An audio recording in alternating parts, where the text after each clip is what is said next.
को बात करेंगे तो ये ध्यान में रखना है कि इस क्लास में हम लोग जॉन मिल्टन की बायोग्राफिकल स्टडी के अलावा जॉन मिल्टन का अपना जो इम्पोर्टेंट वर्क है उस पर बात करेंगे, और क्रिटिक्स वगैरह के अगर कुछ व्यूज होंगे तो उसको लेकर के बात की जाएगी। ऑलरेडी वी नो कि John Milton was born in 1608। जो जॉन मिल्टन है वो 1608 ईस्वी में पैदा हुए। He died in 1674। 1674 ईस्वी में उनकी मौत हुई है। जॉन मिल्टन जब पैदा हुए थे 9 दिसंबर 1608 ईस्वी को, जगह का जो नाम है Bread Street Cheapside London. Bread Street Cheapside London, यह वो प्लेस है जहाँ पे वो पैदा हुए थे। फादर का नाम भी जॉन मिल्टन रहा है। मदर का नाम जो है आप सुबह में भी डिस्कस किया गया था कि सैरा जेफरी। अब अगर हम इस पर देखें कि जो जॉन मिल्टन है उनकी ठीक है फैमिली है, 1608 में पैदा हुए, 1674 में मौत हुई है। Father John Milton, mother Sarah Jeffrey. दूसरा चीज ये कि अ, जो जॉन मिल्टन है, यू कम टू नो की जो उनकी पैदाइश की जगह है Bread Street Cheapside London. All this things we find. उसके पहले मैंने आपको उनके एज को लेकर के डिस्कस किया था कि कैसे प्यूरिटन एज, फिर प्यूरिटन एज को दो हिस्सों में, वो कौन कौन सा दो हिस्सा था। एक आपका कैरोलिन एज, दूसरा आपका कॉमनवेल्थ पीरियड 1625 से 1649, फिर 1649 से 1660। उसमें कैसे theatre was banned, press was censorship, king Charles first was assassinated, Charles second left England and got shelter where France में। अब अगर आप इन सब चीजों को बात करेंगे तो सवाल ये उठता है कि जॉन मिल्टन के समय के और क्या कोई बड़े और राइटर रहे हैं। तो आप ये देखेंगे कि you will get only one बड़ा राइटर, मैंने नाम लिया, छोटे या उस समय के माइनर राइटर्स और हो सकते हैं। लेकिन प्रोज में एक बड़ा नाम किसका रहा था? जॉन बनियान का, जिनका पिलग्रिम्स प्रोग्रेस वर्क है और भी चीजें रही है। तो वो एक बड़े उनके कंटेम्परेरी थे। जॉन मिल्टन को जो टाइटल दिया गया इवनिंग स्टार ऑफ रिनेशा कहा गया। And you also know it कि उनको और एक नाम दिया गया बी लेटेड एलिजाबेथन पोएट।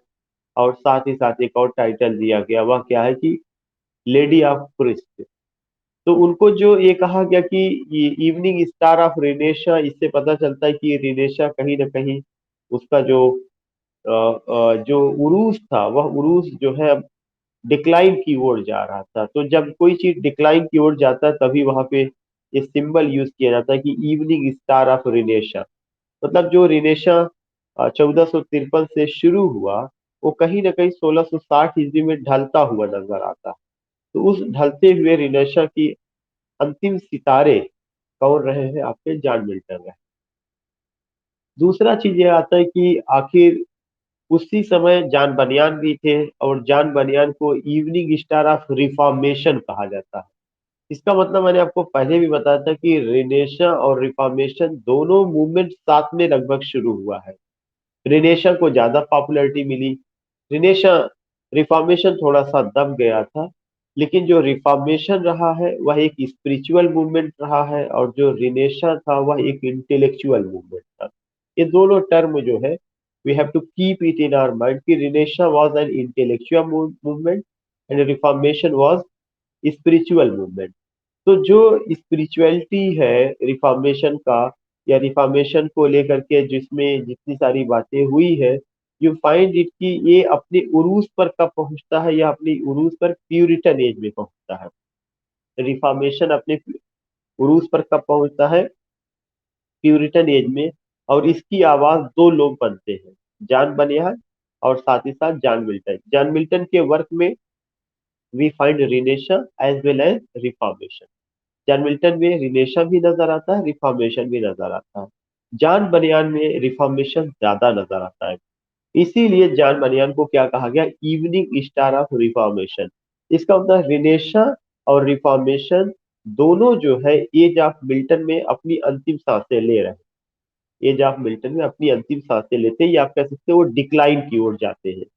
तो इसीलिए एक को एक को इवनिंग स्टार ऑफ रिनेशा कहा गया, और एक को इवनिंग स्टार ऑफ रिफॉर्मेशन कहा गया। Evening star of Renaissance John Milton, evening star of Reformation आपके जॉन बनियान। अब उसके बाद ये होता है कि जो इनकी फैमिली थी उन्होंने रोमन कैथोलिसिज्म को डिस्कार्ड कर दिया था। दे डिस्कार्डेड रोमन कैथोलिसिज्म। और इनकी फैमिली में और भी सारे मेंबर्स थे, उनमें से एक इनकी सिस्टर थी जिसका नाम एनी था, ANNE। तो you will come to know कि बहुत ज्यादा उनकी फैमिली रिलेटिव्स के बारे में you don't have to go, but you have to remember only these points कि ही वाज बोर्न इन 1608, 1608 ईस्वी में पैदा हुए हैं। डाइड इन 1674, 1674 ईस्वी में उनकी मौत हुई है। फादर का नाम जॉन मिल्टन, मदर का नाम सैराह जेफरी, और जहां पे वो पैदा हुए उस जगह का नाम था Bread Street, Cheapside, London. Bread Street, Cheapside, London.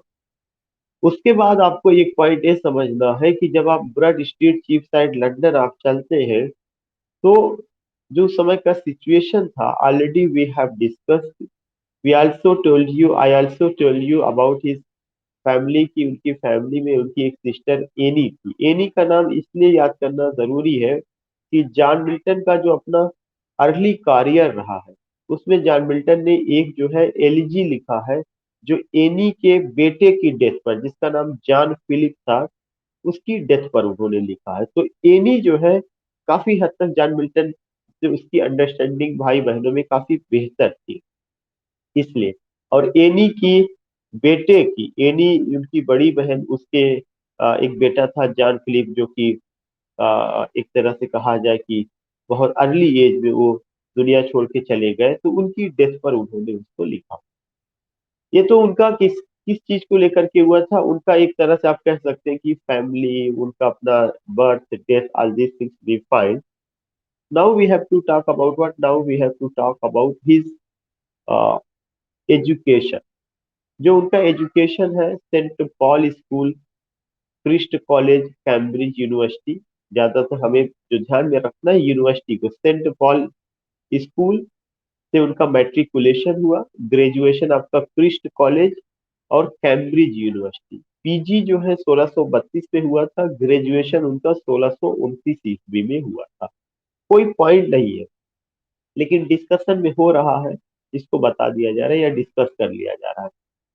ऐसा कहा जाता है कि उनको स्कूल से निकाल भी दिया गया था, कॉलेज से, क्योंकि बेन जॉनसन को लेकर के किसी मुद्दे पर उनकी प्रोफेसर से बहस हो गई थी। तो इसकी वजह से उनको वहां से निकाल भी दिया गया था, बेन जॉनसन को लेकर के किसी चीज को। तो यू कम टू नो कि जो स्कूलिंग है उसमें Saint Paul school, Christ college और कैम्ब्रिज यूनिवर्सिटी, ये तीन चीजें ध्यान में रखना है। 1629 ईस्वी में उनका ग्रेजुएशन होता है, 1632 ईस्वी में उनका पोस्ट ग्रेजुएशन होता है। और मैंने ये बताया था कि उनको तीन टाइटल दी गई है, इवनिंग स्टार ऑफ रिनेशा, ये मैंने क्लियर कर दिया। एक और टाइटल उनको दिया गया था, बी लेटेड एलिजाबेथन पोएट। इस टाइटल का सीधा मतलब यही है कि एलिजाबेथन जो पोइट्री थी उसकी जो कैरेक्टरिस्टिक थी, we see in the works of John Milton.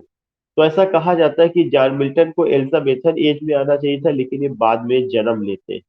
तो बी लेटेड एलिजाबेथन पोएट में एक सबसे बड़ा रीजन था कि in Elizabethan poetry we find the use of music. Music का बहुत ज्यादा यूज किया गया, चाहे शेक्सपियन कॉमेडी रही हो, चाहे सॉनेट रहा हो, चाहे पोइट्री रही हो। म्यूजिक का मतलब यहाँ पे ज्यादातर वहाँ लिरिक लिखा गया। और लिरिक के लिए कहा जाता है कि the word lyric came from the Greek word lyre, which means a musical instrument. यानी जब एलिजाबेथन एज में लिरिक लिखा जाता था तो उसके लिए कहा जाता था एनी पोयम विच इज संग विद म्यूजिक। कोई भी कविता जो म्यूजिक के साथ गाई जाती है उसको क्या कहा जाता है, उसको लिरिक कहा जाता है।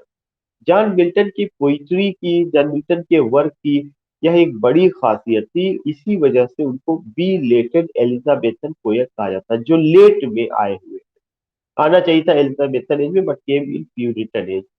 उसके बाद एक पॉइंट आपको मैंने और बताया था, वो पॉइंट मैंने ये बताया था कि इनको जो है एक और टाइटल दिया गया था। वह टाइटल क्या था? That was the lady of Christ. जो लेडी ऑफ क्रिस्ट नाम दिया गया, you will come to know कि it was given by his fellow student, या he was much popular among his friends, या दोस्त students who are studying with him, you will come to know कि they addressed him as lady of Christ. इसके पीछे का जो reason था वो ये था कि एक तो कुछ लोग कहते हैं कि इनका कर्ली हेयर, वुमेनिश नेचर, और साथ ही साथ इनका अपना जो मिजाज था थोड़ा सा शाई नेचर था, शाई नेचर या वुमेनिश नेचर आप कह सकते हैं, इस वजह से इनको जो है ये पद दिया गया या इस तरह से इनको एड्रेस किया गया। And you will come to know कि जब ये ग्रेजुएशन कर रहे थे, ये एक इंपॉर्टेंट क्वेश्चन है जो अब मैं डिस्कस करने जा रहा हूँ। It has been asked so many time. जब ये ग्रेजुएशन कर रहे थे उसी समय इन्होंने एक बहुत ही खूबसूरत पोयम लिखी थी जिसका नाम है ode on the morning of Christ nativity. Ode on the morning of Christ nativity. You have only to listen. You will get all these points in the book, page number 105 पर। तो ये जो है कि उन्होंने ग्रेजुएशन करते समय एक खूबसूरत पोयम लिखी। मतलब he was doing graduation, he did not complete at all, उसको कंप्लीट नहीं किए थे। और वो पोयम जो है नाम है ode on the Christ nativity, जिसमें उन्होंने जीसस क्रिस्ट को एक सेंट्रल कैरेक्टर के रूप में प्रेजेंट किया और पेगन गॉड की आलोचना करते हैं। और साथ ही साथ जो है उन्होंने बताया कि जीसस क्रिस्ट के आने से दुनिया में क्या परिवर्तन आया, या वो जो है प्रॉफिट ऑफ गॉड थे, तो what did he bring for human being, इस चीज का कॉन्सेप्ट उन्होंने दिया।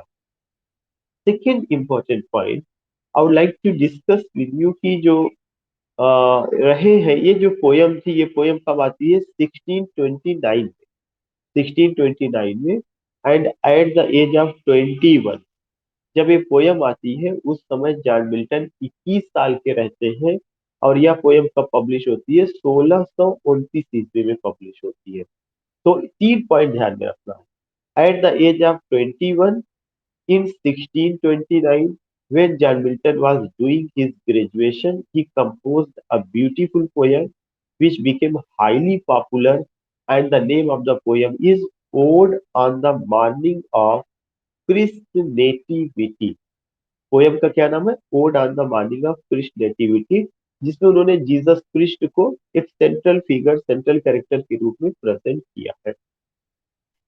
एक पॉइंट ये था। दूसरा पॉइंट हमें ये ध्यान में रखना है कि जब वे सेंट पॉल स्कूल में स्टडी कर रहे थे तभी उनके एक बहुत अच्छे फ्रेंड जिसका नाम दायो दत्ती था, उनसे उनकी फ्रेंडशिप होती है। क्या नाम है? दायो दत्ती, DIOADATI, डी या दायो दत्ती वो थे। और उन्होंने दायोदत्ती को अपनी एक पोयम है, और ये पोयम लैटिन में थी, इसमें उन्होंने उनको एड्रेस किया हुआ है। उस पोयम का नाम है एपिथेफियम डोमोनिस। तो again I would like to say कि in my book page number 105, paragraph number 3 में आप ये लाइन पाएंगे। ये पहली लाइन है, उसमें बताया गया कि जब वो सेंट पॉल स्कूल में स्टडी कर रहे थे तब जो है उनकी दोस्ती जो है किससे होती है? दायोदत्ती से होती है। और वो जो है दायोदत्ती एक्सपायर कर जाते हैं और उन्होंने उनके बारे में जो जिक्र किया है एक अपनी लैटिन पोयम एपी एपिथेफियम डेमोनिस में भी जिक्र किया, और उनके ऊपर उन्होंने 6 एलिजीज भी लिखा हुआ था। 6 एलिजीज थी। तो in this way you will come to know कि ये चीजें होती हैं। एक और चीज हुआ था कि 1663 ईस्वी में प्लेग आया। तो प्लेग आने की वजह से इन्होंने अपना जो घर था वो लंदन से बकिंगम शायर को शिफ्ट किया था। In 1663 you find plague in England, कि plague was broken out, and you come to know कि due to that plague he shifted his house from London to Buckinghamshire. उन्होंने अपना घर लंदन से बकिंगम शायर को शिफ्ट किया था। एक घटना 1663 ईस्वी की है। अब हम लोग जो बात करेंगे उनकी वाइब्स को लेकर के बात करेंगे। उनकी वाइब्स को लेकर के जब आप बात करते हैं तो आप देखते हैं कि उनकी एक वाइफ है जिनका नाम है मेरी पॉवेल। मेरी पॉवेल उनकी पहली पत्नी है। मेरी पॉवेल जो है से उनकी शादी 1643 ईस्वी में होती है। और उम्र में वो उनसे छोटी थी। मतलब उस समय अगर मिल्टन की उम्र 35 साल थी तो मेरी पॉवेल 17 ईयर्स की थी। और you will come to know कि शादी के 10 साल बाद ही 1643 में शादी होती है और 1653 में मेरी पॉवेल की डेथ हो जाती है। तो उनकी वाइफ से क्वेश्चन पूछा जाता है, ये नहीं पूछा जाता कि कब शादी किए थे, कब मौत हो गई, लेकिन ये जरूर पूछा जाता है कि उनकी वाइफ कौन थी। तो पहली पत्नी मेरी पॉवेल थी, जो उम्र में उनसे काफी छोटी थी। अब आपको एक चीज ये जरूर जानना है कि मिल्टन जो है जब अंधे होते हैं, मिल्टन अंधे कब हुए थे? 1652 में। और उस समय जॉन मिल्टन की जो उम्र थी कितनी थी? एट द एज ऑफ 44, 44 साल मिल्टन की उम्र रही थी। तो 44 साल की उम्र में जॉन मिल्टन अंधे हो जाते हैं। और हम ये देखते हैं कि जब वो 44 साल की उम्र में अंधे हो जाते हैं, तो वो जो सन होगा वो सन कौन सा था? 1652 था। कल भी शायद मैंने इसका जिक्र किया था। तब तक मेरी पावेल जिंदा थी। मेरी पावेल उनके अंधे होने के 1 वर्ष बाद मरती है।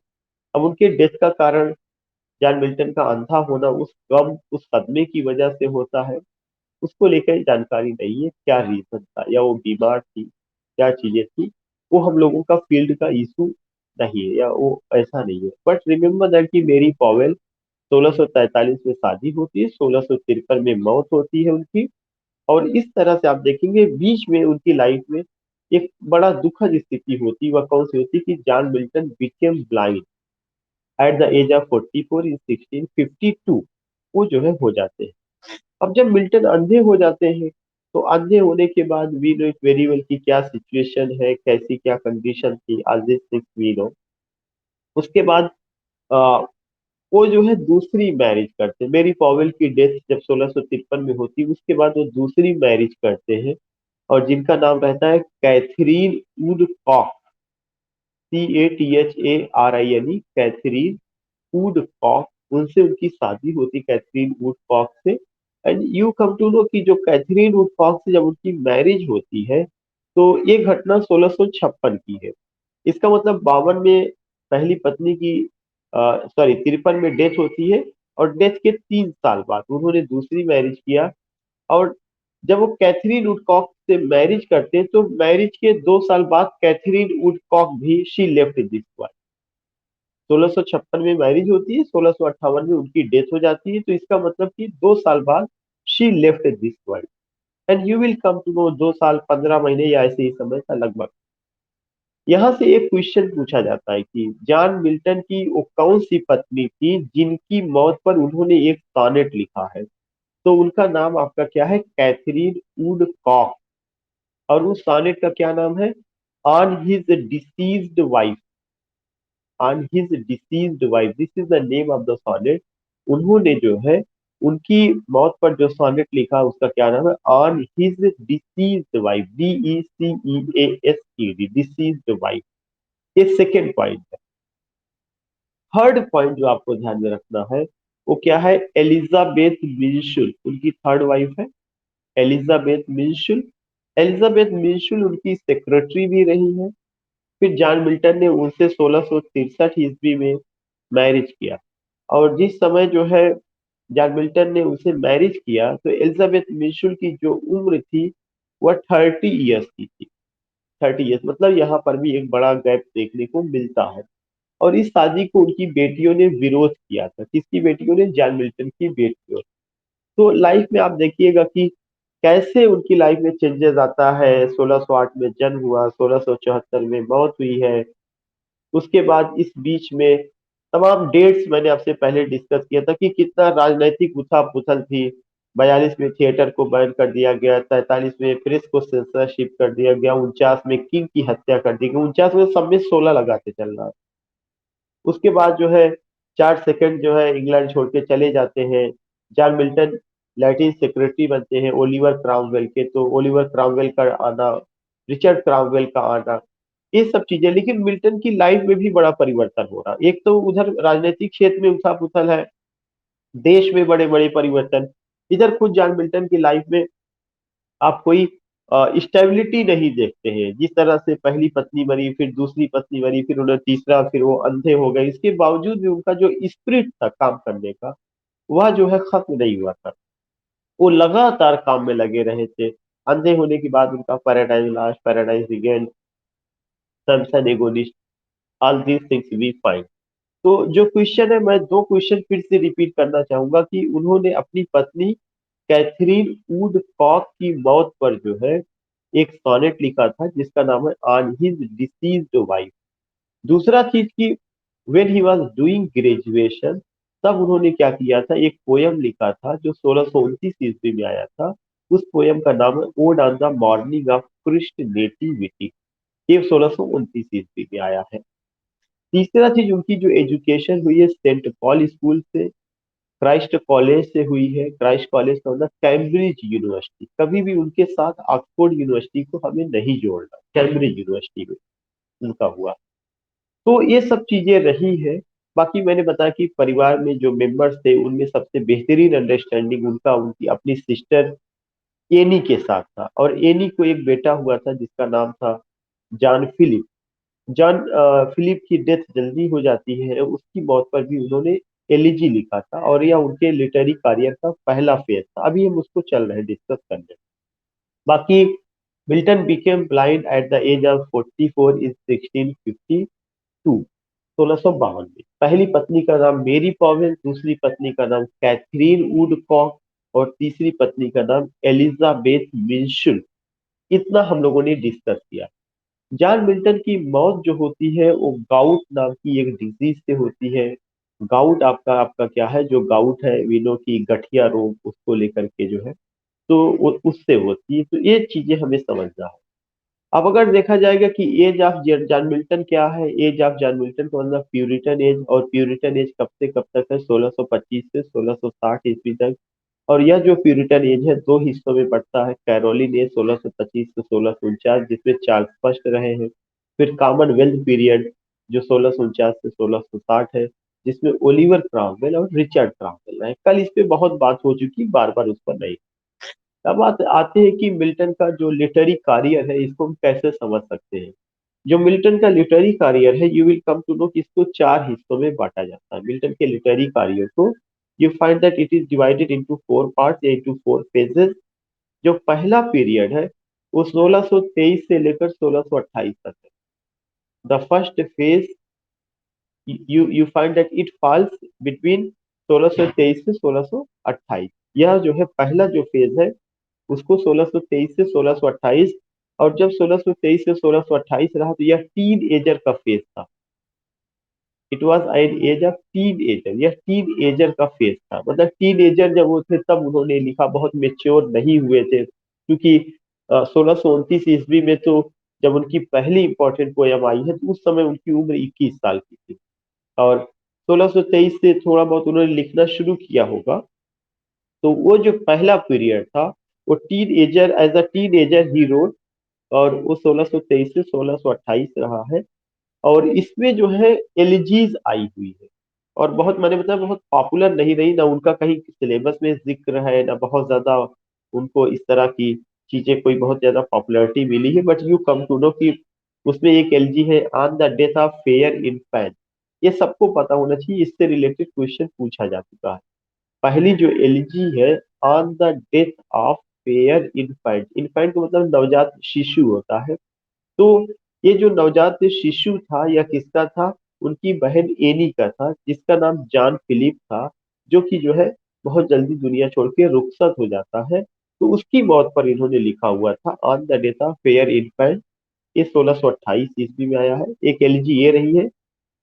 The elegy first and second, यह जो है लैटिन लैंग्वेज में रही है। और इसमें उन्होंने जो है क्या किया है, he has presented the poor condition of religion. England में जो रिलीजन है उसकी जो पुअर कंडीशन है उसको उन्होंने यहाँ पे साझा किया, यहाँ पे बताया। तो in second point what you find की the elegy first and second, और ये भी एलजी रही है। But in this elegy John Milton tells about the poor condition of poor condition of his poor condition of religion in his country, उसको लेके वो जिक्र करते हैं। जो तीसरी एलजी रही है, थर्ड रही थी, इसमें ये भी लैटिन में थी। इसमें भी उन्होंने अपने एक स्कूल फ्रेंड को लेकर के जिक्र किया था। और भी एक एलजी आई है, द एलजी सिक्स करके आई है। यह जो एलजी थी उनके दोस्त दायोदत्ती की मौत पर रही है। किसकी मौत पर, दायोदत्ती की। तो इस तरह से आप देखते हैं कि जो पहला फेज रहा 1623 से 1628, वहां पे ऐसा नहीं कह सकते कि कोई बहुत इंपॉर्टेंट पोयम आई हुई है या बहुत रिमार्केबल जिसने जॉन मिल्टन को इस्टेब्लिश कर दिया, लोगों ने उनको हाथों हाथ ले लिया। No, not at all, you don't find such a thing. तो पहला फेज 1623 से 1628, अगर उसमें आपको ध्यान में रखना है, तो केवल दो चीज ध्यान में रखना। एक तो एनी जो उनकी बहन रही है, उसको एक बेटा हुआ था जो एक्सपायर कर गया था, जिसका नाम जॉन फिलिप था। उसको उन्होंने सेंटर में रख करके एक एलजी लिखा है, और उस एलजी का क्या नाम है, the death of a fair infant. दूसरा द एलजी सिक्स करके है, उसमें उन्होंने अपने जो है जब वो सेंट पॉल स्कूल में स्टडी कर रहे थे, तो उस समय के जो उनके दोस्त हैं, उस समय के उनके जो दोस्त हैं, उनको लेकर के उन्होंने क्या किया हुआ था, लिखा हुआ था उनकी मौत पर। तो वही एक पॉइंट हो रहा है। तो in this way you come to know कि दीज आर द थिंग, या ऐसे ऐसे ये सारी चीजें रही है जो आपको समझने की जरूरत है। मुझे लगता है कि ये चीजें, तो जो फर्स्ट फेज है, यह फर्स्ट फेज बहुत रिमार्केबल है, यह फर्स्ट फेज बहुत इंपॉर्टेंट रहा है। उसके बाद आपका क्या था, द सेकेंड पीरियड या द सेकेंड फेज। जो सेकेंड फेज है, जो सेकेंड पीरियड है, वह 1629 से लेकर 1640 तक है। Again I would like to tell you, जो सेकेंड फेज है वो 1629 से लेकर 1640 है। यह फेज बहुत मायने रखता है। इसी फेज में उनकी एक कुछ पोयम्स आई है जो हार्टन नाम की जगह पर लिखी गई थी, और इसीलिए इस फेज को हार्टन पोयम्स भी कहा जाता है। और वह 1632 से 1637 तक है। मेरी बात को आप ध्यान से सुनिएगा। जो सेकेंड फेज है 1629 से लेकर 1640 तक है, लेकिन इस 1629 से लेकर 1640 यह एक मेन पीरियड है, सेकेंड फेज।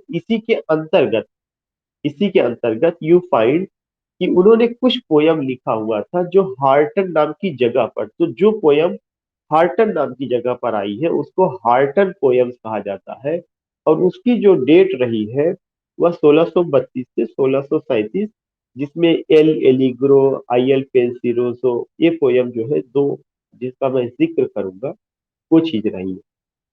अब सवाल ये उठता है कि हार्टन पोयम तो हार्टन जगह के नाम पर हुआ, उसका टाइम क्या रहा है 1632 से 1637। लेकिन इस हार्टन पीरियड को भी या हार्टन पोयम्स को भी आपको इनके सेकेंड फेज में ही इंक्लूड करना है। और सेकेंड फेज की शुरुआत कब से होती है? सेकेंड फेज की शुरुआत जो हो रही है वो 1629 से 1640 तक। मैं जो है अंजलि मैडम से जानना चाहूंगा कि 1629 ईस्वी में क्या बड़ी घटना हुई है जिसकी वजह से सेकेंड पीरियड माना जाता है।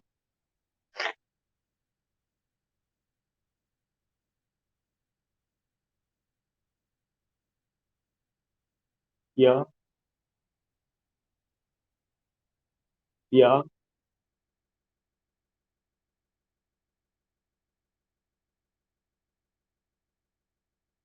His views about.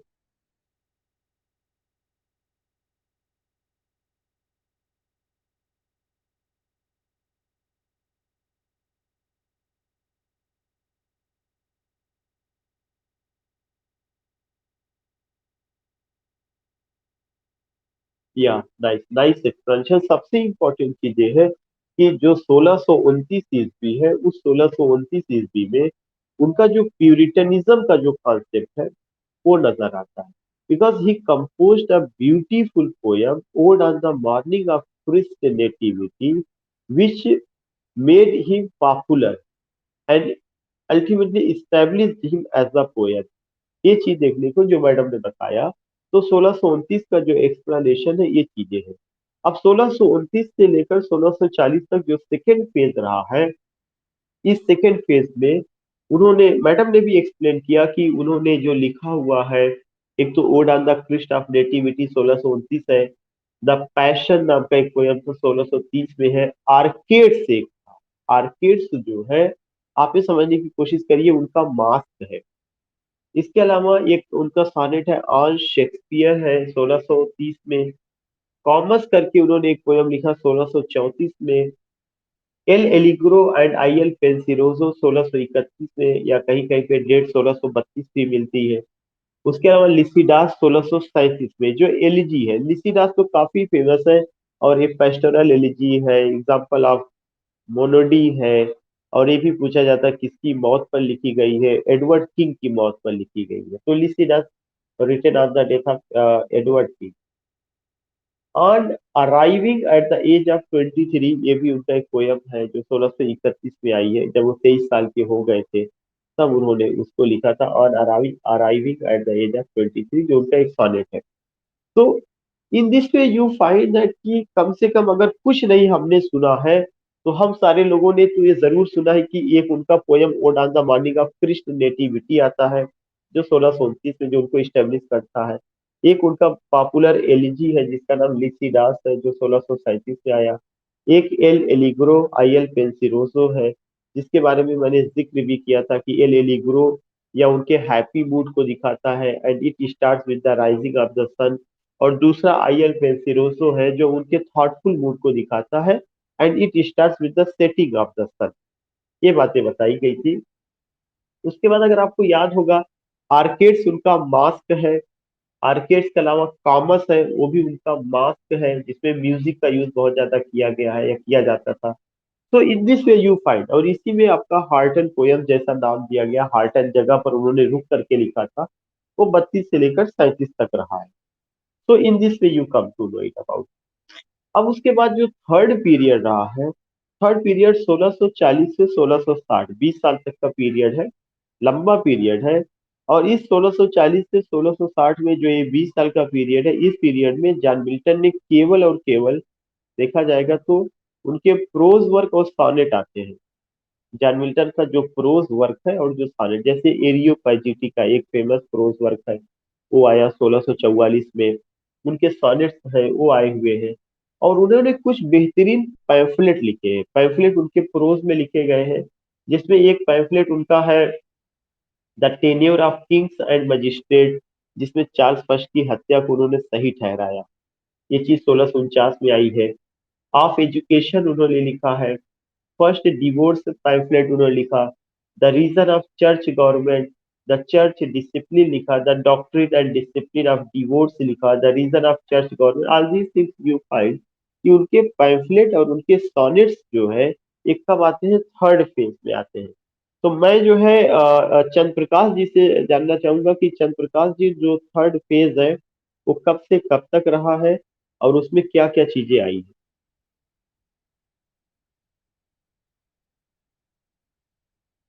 हाँ,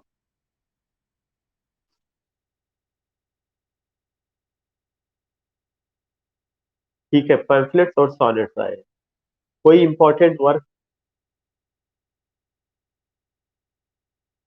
कब आई है? एरिया पाइजी। हाँ, फ्रीडम ऑफ प्रेस को लेकर के, या प्लीज म्यूट प्लीज। ठीक।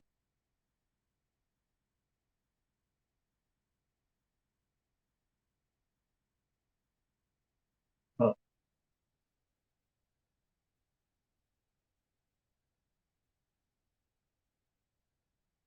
नहीं, यहाँ पे सॉनेट्स का जिक्र किया गया है कि 23 सॉनेट, नॉट पैम्फलेट।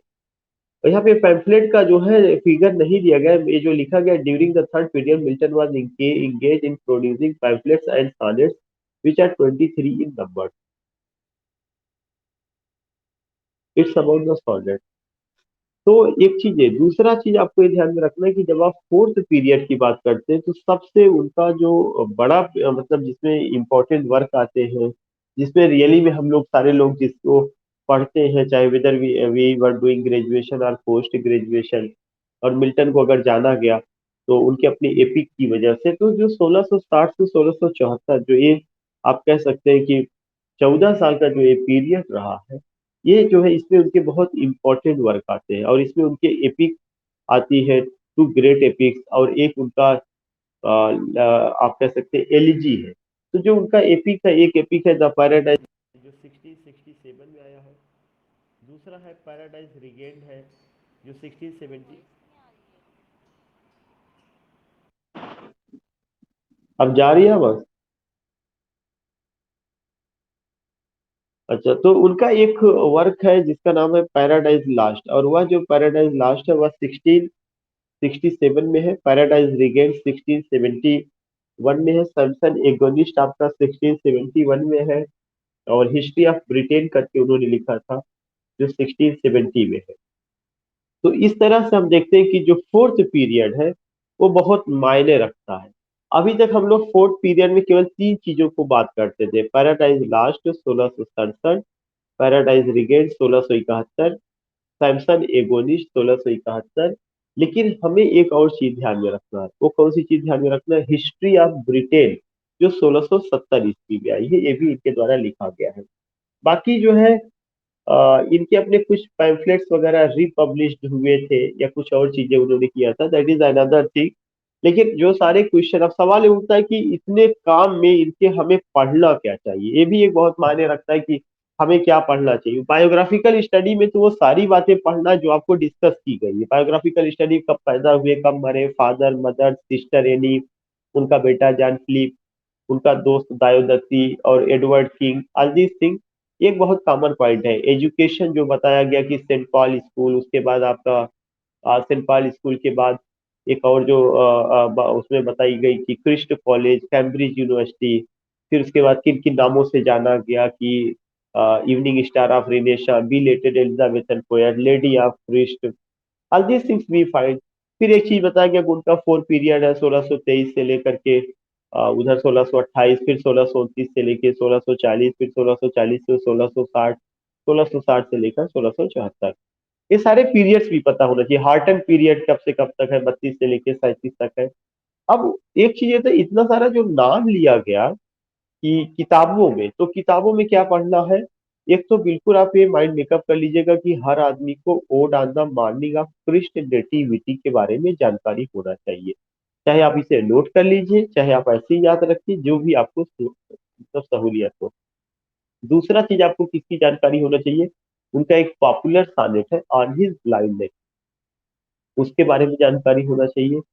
तीसरा चीज आपको किसके बारे में जानकारी होना चाहिए? उनकी एक पोयम है, L'Allegro Il Penseroso, इसके बारे में जानकारी होनी चाहिए कि इसमें क्या है।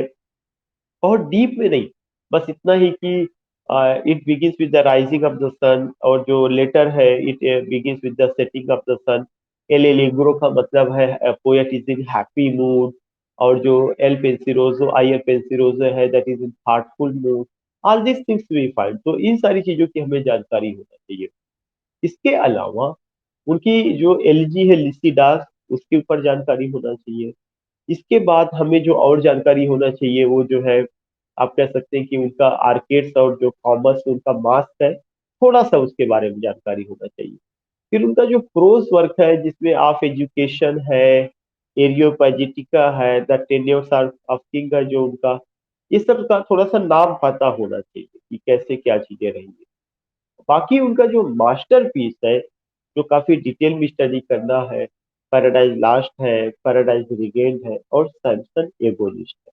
तो इस तरह से आप देखेंगे कि we are going to get what, की ये जो उनकी इंपॉर्टेंट वर्क है, उन सारे इंपॉर्टेंट वर्क को हम लोग कैसे कवर कर रहे हैं, या इस पर हम लोग बात कर रहे हैं कि हमें किन किन चीजों को, what we have to take, what we have to keep in our mind for study John Milton के which works we have to take, which works we have to leave, and which works are more important, yeah, much important, which we have to take in a very detailed way.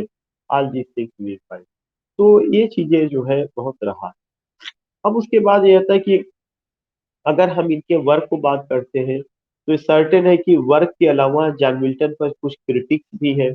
और अगर आप देखेंगे कि जो critics हैं उन्होंने क्या कहा है, उन्होंने क्या कहा है या उनका क्या नजरिया रहा है, और किस तरह से उन्होंने क्या क्या बातें की है। एक बहुत ही इंपॉर्टेंट कोटेशन है, Milton thou should be living at this hour. मैं आप लोगों से ही जानना चाहता हूँ ये लाइन किसकी है, किसने कहा है, कहाँ से ली गई?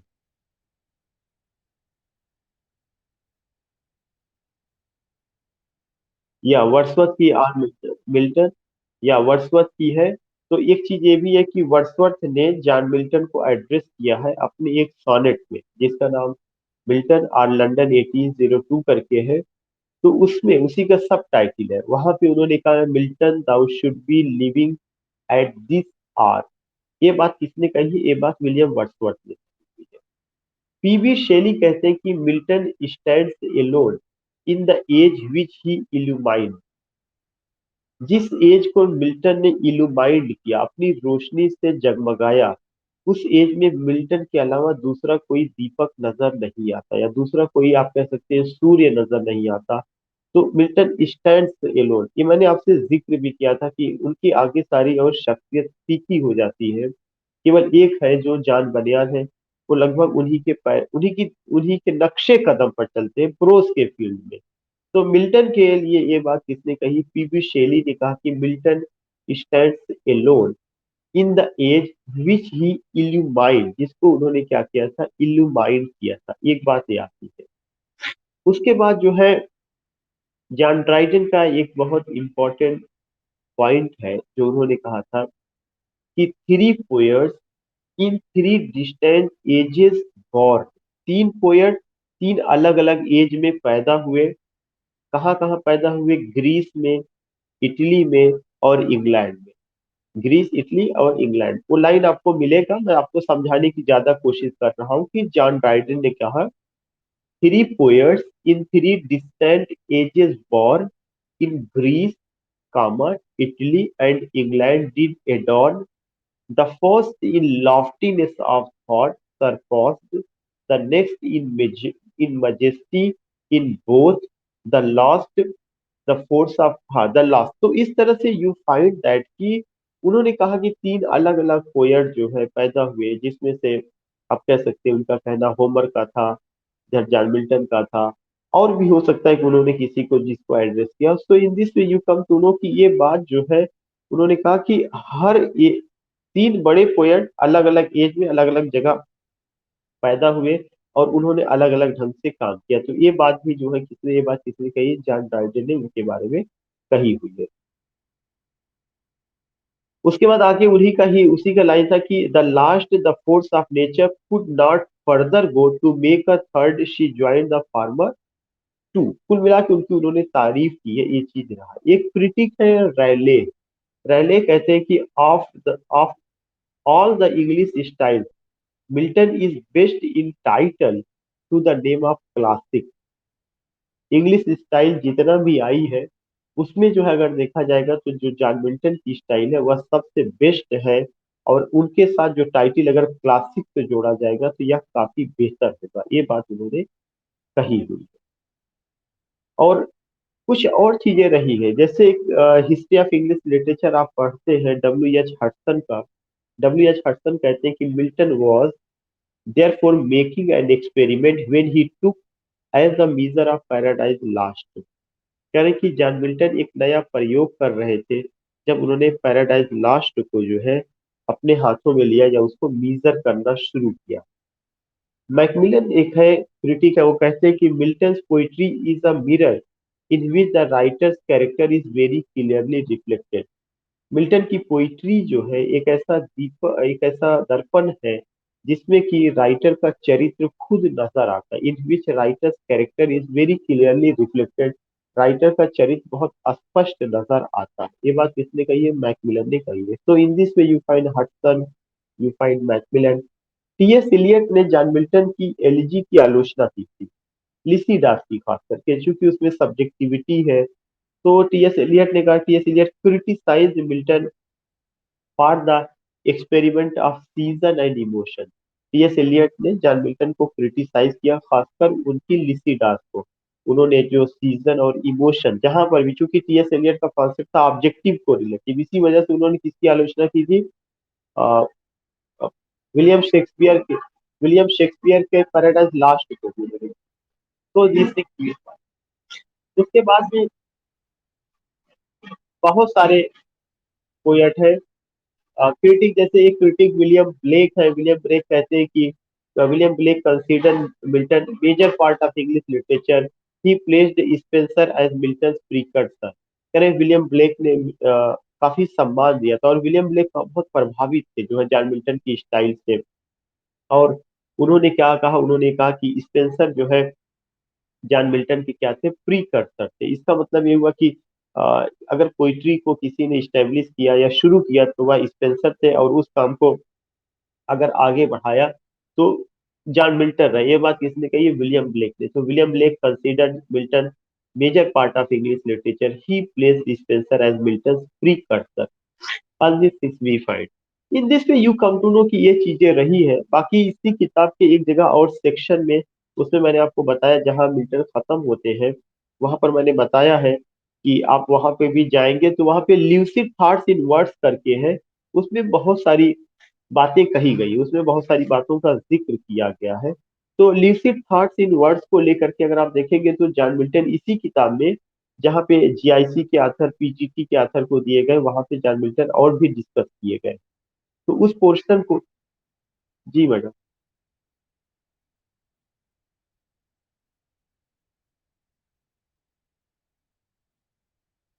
हाँ, Thomas De Quincey he calls the movements Milton, he calls the movement of Milton's words the planetary wheeling. वो कहते हैं कि जो मिल्टन की वर्ड्सेज है बहुत स्लो मूव करती, बहुत फास्ट नहीं चलती है बहुत, इसीलिए उन्होंने इससे किसी तुलना की, स्लो प्लानिटेरी व्हीलिंग, जैसे प्लॉनेट रोटेट करता है, ऐसे उन्होंने कहा कि यह जो है उसी हिसाब से स्लो प्लानिटेरी व्हीलिंग होती है। वो जो चक्कर लगाती है, उसमें जो मूवमेंट होता है बहुत, हर जगह बॉम्बास्टिक स्पीच नहीं है। इवन पैराडाइज लास्ट में उन्होंने कहा हुआ है, लेकिन जो है उनकी जो वर्ड्स का मूवमेंट है वो बहुत ज्यादा जो है फास्ट नहीं है। इस चीज को उन्होंने करके किया हुआ है।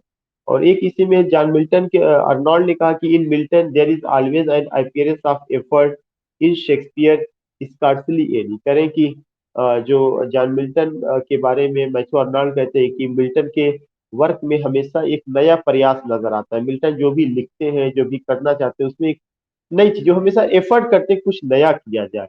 लेकिन ऐसा चीज जो है कहाँ पे नजर नहीं आता? वह शेक्सपियर में नजर नहीं आता। तो इस पॉइंट ऑफ व्यू से उन्होंने शेक्सपियर से इनको बड़ा माना है। तो मैंने जो है आपको ये बता दिया कि आज what I discussed, what I did with you. मैंने आपको ये भी बता दिया कि आपको कौन कौन से वर्क जो है यूज करने हैं, सॉरी स्टडी करने हैं डिटेल वे में। तो now I would like to conclude, बहुत अब इसके आगे मैं नहीं लूंगा। और आपको मैंने वर्क, जी।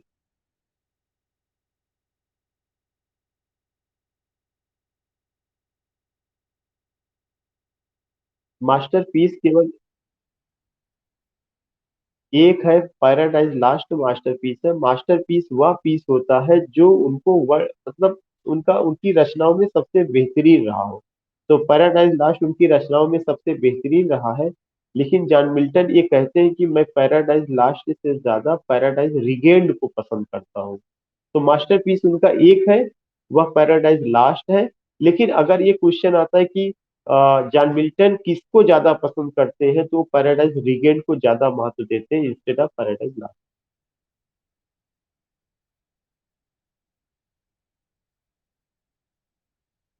जो, एक मिनट मैडम, मैडम म्यूट करिए, अतुल जी कुछ पूछ रहे हैं। जी अतुल जी पूछिए।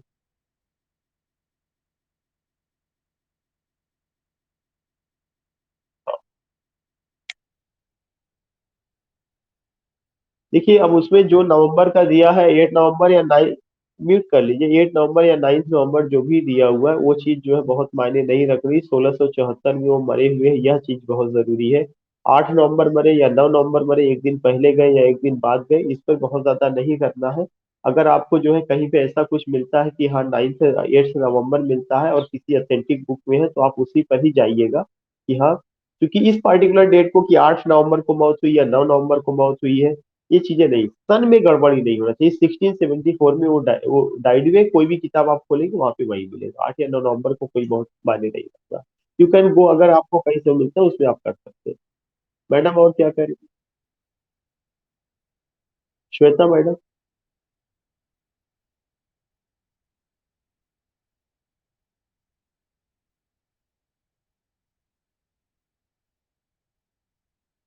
हाँ, अब मैं इसको कल ही एक्सप्लेन करूंगा, क्योंकि हमने अपनी पिटारा बंद कर दिया।